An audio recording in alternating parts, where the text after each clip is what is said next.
ყრილოებს ვერ მოვჭრიდი რაღაც იმის გამო რომ 30-იანი რაღაცა საბურავი ჩამეყენებინა, ანუ ვერ დავამახინჯებდი მანქანას იმ დონეზე ლამაზად და კარგად იყო ყველაფერი გაკეთებული და ავდექი და გავყიდე ევროპაში. მიზეზი იყო ეგ, თორე დალშე მეტი არაფერი,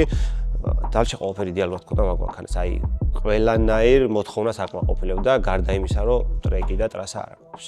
და გადმოხვედი B58-ზე. მაგის გამო ავდექი და გადავწყვიტე რომ გამეკეთებინა კვადრო, ანუ კვადროს სისტემის ავტომობილი აგვეწყო და ისევ შორს აღარ წავსულ ვარ. ყველაზე მაგარი ვარიანტი F-series B58 იყო და F-series M-ს კვადრო არ აყავს, თორე უეჭველი M-ს ავაწყობდით და მაგ M-სამსაც არ მოუწევდა გაყიდვა, ან მაგ M-სამს გავაკვადროებდით და შესაბამისად რო არ არსებობს F-series-ში კვადრო M-ი, ყველაზე შესანიშნავი და იაფიანი და ბიუჯეტური ვარიანტი იყო, ну ეს F30 B58-ის რავით კვადრო,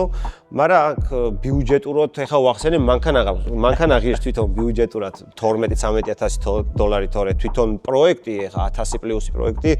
არ ჯდება არანაირად ბიუჯეტი რა და ხო ხდები იაფი და ну ესე შემდეგ